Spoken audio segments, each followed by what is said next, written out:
اللہ اکبر اللہ اکبر۔ کہف میں اللہ تعالیٰ نے جو سورت شروع کی ہے وہ اصحاب کہف کے واقعے سے۔ اصحاب کہف کیا ہیں؟ کہف عربی میں کہتے ہیں بڑے غار کو، ایک ہوتا ہے غار، اس کو بھی غاری کہتے ہیں، اور ایک ہے کہف بڑا غار۔ تو پچھلی امتوں میں شرک تھا، حکومت غیر مسلموں کی تھی، اور وہ ظلم اور جبر کر کے کسی کو توحید پر قائم رہنے نہیں دیتے تھے۔ تو چند نوجوانوں نے توبہ کی اور ان کو خیال آیا کہ ہم اپنے جو اصل دین ہے توحید، ہم اس پر قائم رہیں گے۔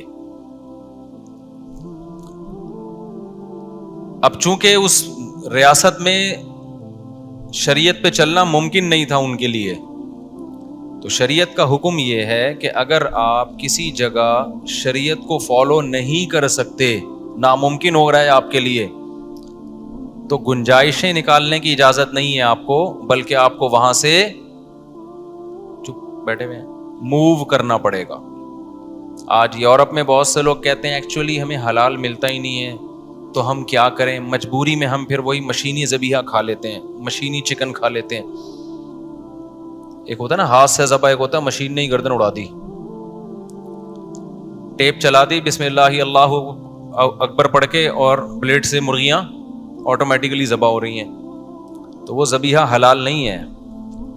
قرآن میں صاف طور پر ہے وَلَا تَأْكُلُوا مِمَّا لَمْ يُذْكَرِ اسْمُ اللَّهِ عَلَيْهِ، جس جانور پر اللہ کا نام نہ لیا جائے۔ کیا مطلب؟ انسانوں کی طرف سے، بلکہ صرف انسان ہونا بھی کافی نہیں ہے۔ اللہ نے وَطَعَامُ الَّذِينَ أُوتُوا الْكِتَابَ، اوت الکتاب کا ذبیحہ اور مسلمان کا ذبیحہ وہ حلال ہے، یعنی اہل کتاب کا ہو یا مسلمان کا۔ اس کے علاوہ کوئی غیر مسلم ذبح بھی کرتا ہے تو بھی حلال نہیں ہے۔ تو کچھ شرطیں اللہ نے لگائی ہیں گوشت کھانے کے لیے۔ صرف مچھلی ایسی ایک مخلوق ہے جو مردار بھی کیا ہے، حلال ہے۔ تو قرآن کہتا ہے کہ وہ جو تین تھے یا چند نوجوان تھے، ایک روایت کے مطابق سات نوجوان تھے، تو انہوں نے کیا کیا، انہوں نے نیت کر لی ہم اس علاقے کو چھوڑ دیں گے۔ اب علاقہ چھوڑ کے جائیں کہاں پہ؟ تو انہوں نے کہا فی الحال شہر سے نکلو، کسی غار میں پناہ لو، غار میں جائیں گے، وہاں آپس میں صلح مشورہ کریں گے کہ کرنا کیا ہے ہم نے، ٹھیک ہے نا۔ پہلے یہاں سے تو پتلی گلی سے، استغفر اللہ، ان کو تو پتلی گلی نہیں کہنا چاہیے یار، یہاں سے کیا کرو، یہاں سے نکلے تو پتلی گلی سے ہی ہوں گے، کیونکہ ظاہر ہے اوپنلی تھوڑی جائیں گے، لوگ پکڑ نہیں لیتے ان کو۔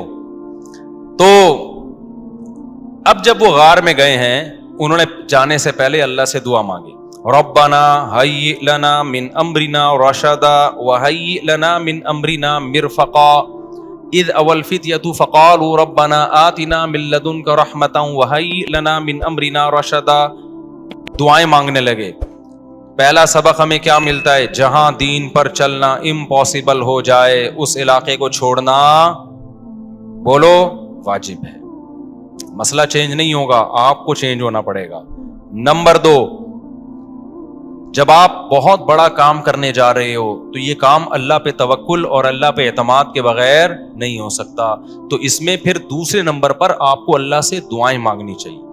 اے اللہ ہیئ لنا من امرنا مرفقا وہیئ لنا ربنا اذ اوى الفتية الى الكهف فقالوا ربنا آتنا من لدنك رحمة۔ یہ الفاظ یاد کر لیں، اے اللہ اپنی طرف سے ہمیں ایک رحمت دے دے، اور ہمارے معاملے میں ہمیں رشد و ہدایت، گائیڈ کر دے ہمیں کہ کرنا کیا ہے۔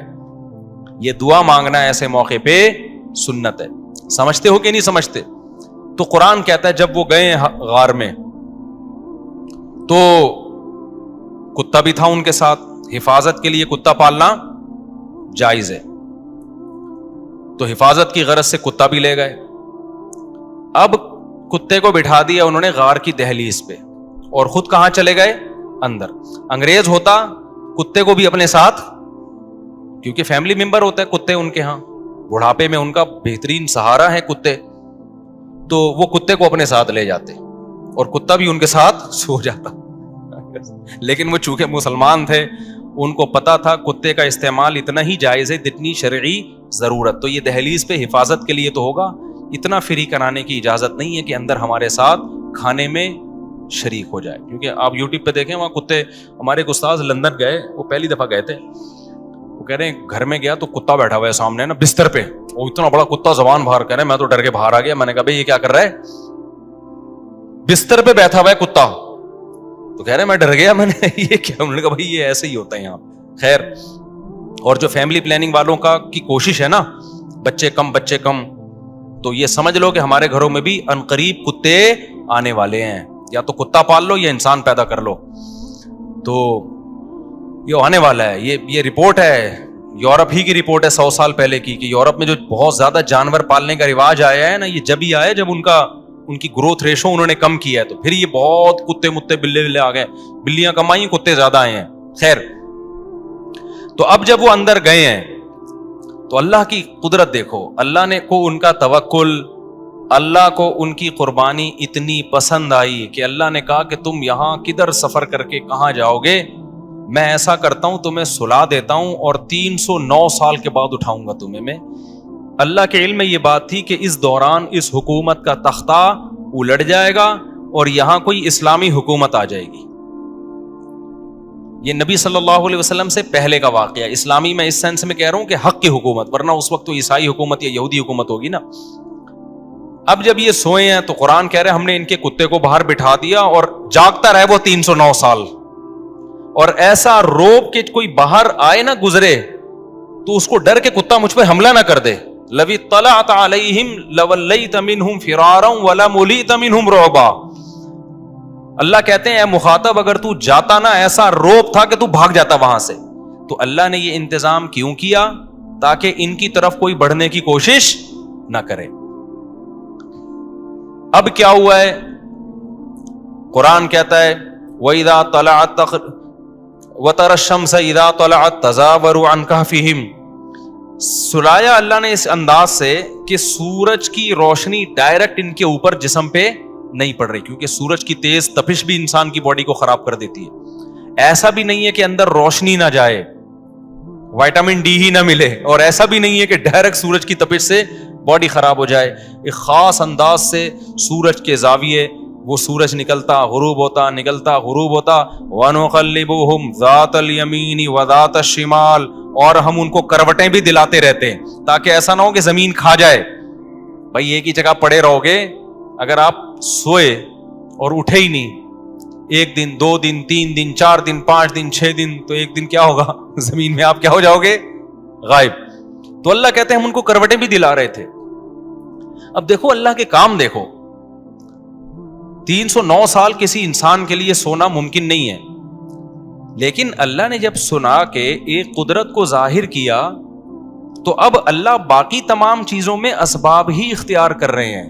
اللہ یہ بھی تو کر سکتے تھے ایک کروٹ پہ 300 سال سلا دیتے اور زمین کو ان کی باڈی کھانے نہ دیتے, یہ کر سکتے تھے نا, لیکن نہیں. 309 سال سنا کے تو اپنی قدرت ظاہر کرنی تھی, باقی سارے کام کیسے ہوں گے, اسباب کے تحت ہوں گے. اللہ یہ بھی کر سکتے تھے کہ 309 سال سلاتے, سورج کی کرنیں نہ آتی ان کے اوپر اور اندھیرے میں ہی وٹامن ڈی ان کو ملتا رہتا.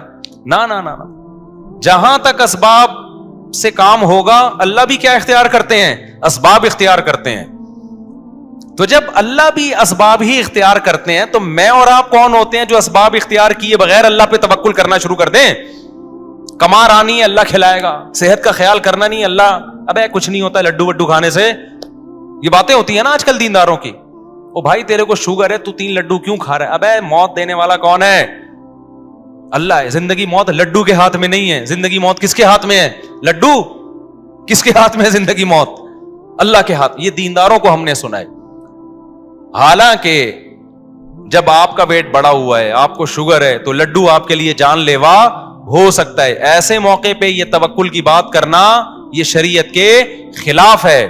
تو اللہ بھی دیکھو اسباب ہی اختیار کر رہا ہے. حدیث میں آتا ہے کہ حضرت عیسیٰ علیہ الصلوۃ والسلام جب آسمان سے نازل ہوں گے, اب پتہ نہیں اتنی اوپر سے زمین پہ آئیں گے, یہ اسباب کے خلاف ہے نا یہ بات, انسان کے لیے تو ممکن نہیں ہے. جب آپ زمین کے خول سے باہر جاتے ہیں آکسیجن ہی ختم ہو جاتی ہے, زندہ رہنا ممکن نہیں ہے. لیکن عیسیٰ علیہ السلام کو اللہ نے اپنی قدرت سے زندہ رکھا ہوا ہے. جب قرب قیامت میں دمشق میں عیسیٰ علیہ السلام آئیں گے تو حدیث میں آتا ہے کہ امام مہدی شام میں نماز کے لیے کھڑے ہوئے ہوں گے, عصر کی نماز کے لیے مصلی پہ. مینار ہے, اس پہ کون نازل ہوگا؟ حضرت عیسیٰ علیہ السلام. تو مینار سے پھر سیڑھیاں لگائی جائیں گی حضرت عیسیٰ کے اترنے کے لیے. اب کمال کی بات ہے, اللہ وہاں سے یہاں تک آ گئے, تھوڑا سا تو رہ گیا فاصلہ. چھوڑو یار, تم لوگ کی سمجھ میں نہیں آ رہا. ابے سوال پیدا ہوتا ہے کہ جب ادھر سے ادھر تک آ گئے تو تھوڑا سا تو رہ گیا ہے نا. اب یہاں سیڑھیاں کیوں لگائی جا رہی ہیں؟ بھائی دنیا کیا ہے؟ دارالاسباب ہے. ادھر سیڑھیوں سے جانا ممکن نہیں تھا, وہ اللہ اپنی قدرت سے ہی لے گیا. یہ دنیا دارالاسباب ہے, یہاں پہ کیا لگیں گی؟ سیڑھیاں لگیں گی. وہاں سے نیچے اتریں گے, اتنے بڑے بڑے بال ہوں گے جن سے پانی بہ رہا ہوگا, کیونکہ حضرت عیسیٰ علیہ السلام کو جب سولی پہ لٹکایا جا رہا تھا اس وقت آپ نے غسل کیا تھا, تو اللہ نے ان کی شکل کا کوئی آدمی کر دیا اور عیسیٰ ابن مریم کو آسمانوں پہ اسی حال میں اٹھا لی. اور قرب قیامت میں جب نازل ہوں گے تو عصابۃ تغزو مع عیسیٰ ابن مریم, نبی نے فرمایا میری اس امت کے لیے جنت کی ضمانت ہے جو عیسیٰ ابن مریم کے ساتھ مل کے جہاد کرے گی. حضرت عیسیٰ نے آتے ہی کیا کرنا ہے؟ جہاد کرنا ہے. تو اور پھر ایسا جہاد ہوگا اما الاسلام و اما السیف, یا تو اسلام ہے یا تلوار ہے, بیچ کا کوئی راستہ نہیں ہے. اور تقاتلون الیہود, سب سے پہلے لڑائی کس سے ہوگی؟ یہود سے ہوگی, عیسیٰ ابن مریم کی, کیونکہ یہود نے آپ کو قتل کرنے کی کوشش کی تھی, تو اللہ تعالیٰ عیسیٰ ابن مریم ہی کے ذریعے ان سے انتقام لیں گے. خیر, اب ایسا نہ ہو کل کوئی امام مہدی آ جائے. آج کل مارکیٹ میں امام مہدی کے نام پہ منجن نکل رہا ہے, ہر تھوڑے دن میں کوئی مہدی. میرے والد صاحب ایک واقعہ بتایا کرتے تھے, ہماری محلے کی مسجد میں نا ایک آدمی بہت نیک تھا, عبادت کرتے کرتے نا اس کی کھوپڑی گھوم گئی اوپر سے. بعض لوگ بہت زیادہ عبادت کرتے ہیں, دماغ خشک ہو جاتا ہے, خوراک ہوتی نہیں ہے, ہنسی مزاح کی کوئی بات ہی نہیں ہوتی, تو اوپر سے سیٹنگ کیا ہو جاتی ہے؟ آؤٹ. تو اس کی سیٹنگ آؤٹ ہو گئی. برا نہیں تھا وہ, میرے والد صاحب کے پاس آیا, کہنے لگا, میرے والد صاحب کو لوگ حافظ صاحب کہتے تھے, حافظ صاحب ایک بات آپ سے کرنا چاہتا ہوں, آپ ذرا نیک آدمی لگ رہے ہیں, صرف آپ سے کروں گا, کسی اور سے نہیں. والد صاحب نے کہا کیا؟ کہتے ہیں مجھے نا کچھ الہامات ہو رہے ہیں کہ امام مہدی میں ہی ہوں. والد صاحب ہمیں یہ واقعہ سنا رہے تھے, کہتے ہیں کہ میں نے اس سے کہا کہ بس مجھے بتا دیا, میرے علاوہ کسی کو قطعاً نہیں بتانا, ورنہ حالات کا میں ذمہ دار, کوئی بھی پیل دے گا, صحیح ہے نا. تو بس یہ میں مجھے بتا دیا نا, بس یہ ہم دونوں کے راز کی بات ہے اور اللہ کو پتہ ہے, کسی تیسرے کو بتانے کی بالکل بھی ضرورت نہیں. پھر والد صاحب نے اس کو بولا, بھائی تو تھوڑا سا وظائف نا کم کر دے, تھوڑا سا نارمل لائف میں آ جائے, انسان کا بچہ بن جا, تیری کھوپڑی کیا ہو رہی ہے سیٹنگ آؤٹ. تو بہت سے امام مہدی اس چکر میں بنے ہیں, ہوتے نہیں ہیں. تو جب امام مہدی نہیں آنا ہوگا نا, تو سب سے پہلی بات یہ کہ وہ مہدی ہونے کا دعویٰ نہیں کریں گے, ان کو لوگ کہیں گے کہ آپ مہدی ہیں. ان میں علامتیں دیکھ کے علماء ان سے خود کہیں گے, سارے پیچھے پڑ جائیں گے کہ آپ مہدی ہو. سمجھتے ہو کہ نہیں سمجھتے ہو؟ تو جو خود سے مہدی ہونے کا دعویٰ کرے وہ تو مہدی ہو ہی نہیں سکتا. اور جب امام مہدی ہوں گے تو عیسیٰ ابن مریم نازل ہوں گے. جس کے دور میں عیسیٰ نازل نہیں ہو رہے, اس کا مطلب وہ مہدی ہے ہی نہیں. تو حدیث میں آتا ہے حضرت مہدی مصلی پہ کھڑے ہوں گے, تو حضرت عیسیٰ علیہ السلام آئیں گے, تو وہ حضرت مہدی ان کو مصلی پہ آگے کریں گے کہ آپ نماز پڑھائیں. لیکن حضرت عیسیٰ علیہ السلام کس کے حوالے کریں گے مصلی, کہ یہ نماز آپ ہی پڑھائیں گے. کیوں؟ مجھے اللہ نے نماز پڑھانے کے لیے نہیں, مجھے کس کے لیے بھیجا ہے؟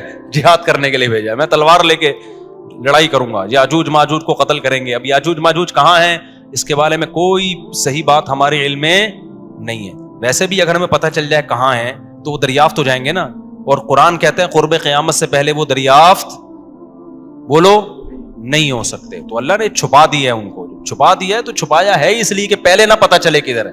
کچھ لوگ کہتے ہیں یہ چائنیز ہیں, کوئی بھروسہ نہیں ہے ویسے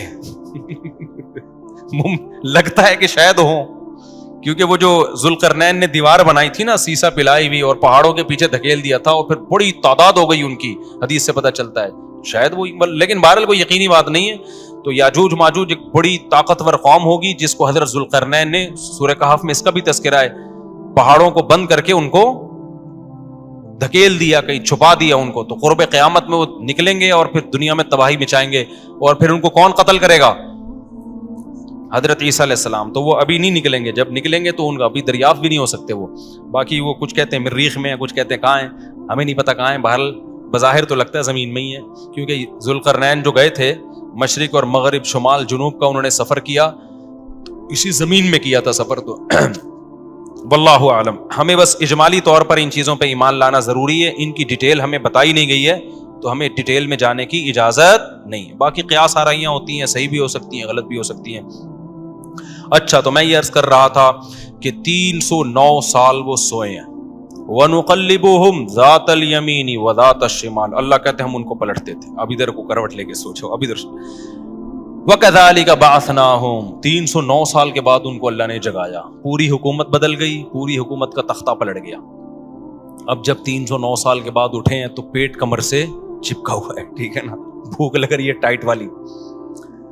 تو کیا کہتے ہیں, کم لبستم, پہلے آپس میں کہنے لگے ہم کتنا سوئے ہیں, ہم کتنا سوئے. ایک نے کہا لبثنا یومن او بعض یوم, یا تو پورا دن سوئے ہیں, کیونکہ سورج جب ہم سوئے تھے تو یہاں تھا, اب یہاں ہیں, لیکن جب یہاں ہیں تو اس کا مطلب پورا دن تو نہیں سوئے ہم, پورا چکر تو ہو جانا چاہیے تھا نا.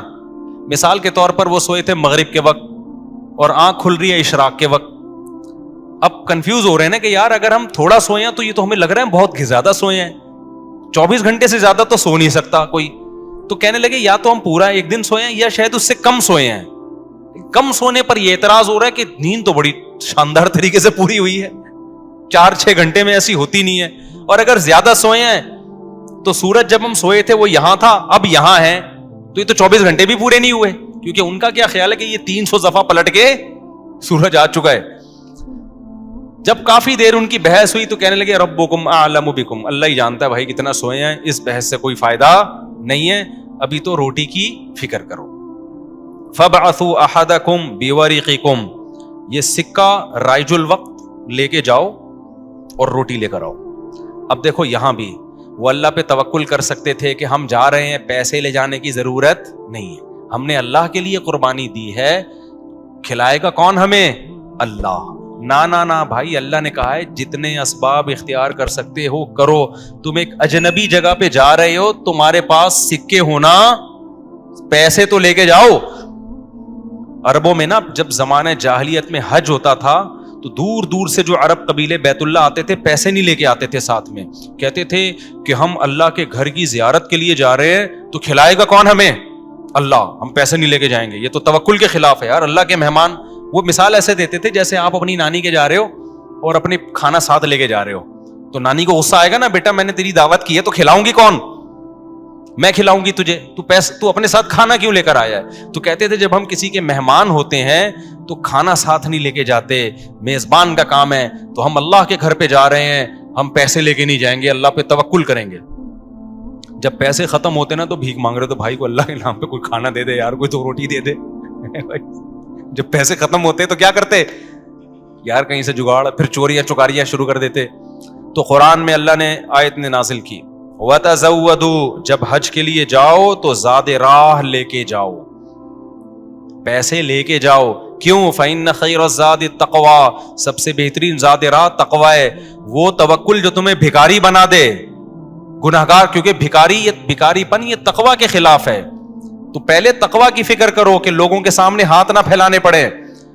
تو ان کو بتا دیا اللہ نے صحابہ کو کہ توکل کا یہ مطلب نہیں ہے کہ دنیا میں اسباب اختیار نہ کرو, حج پہ جا رہے ہو تو پیسے لے کے جاؤ سارا. تبھی فقہا کہتے ہیں, فقہا نے دین کو خوب سمجھائے کہ حج صرف اس پہ فرض نہیں ہو جاتا کہ آنے جانے کا انتظام ہو جائے, نا, حج اس پہ فرض ہوگا آنے جانے کا انتظام بھی, راستے میں کھانے کا انتظام بھی, اور جتنے دن آپ گھر کی مارکیٹ سے شارٹ رہو گے بیوی بچوں کے کھانے کا بھی انتظام.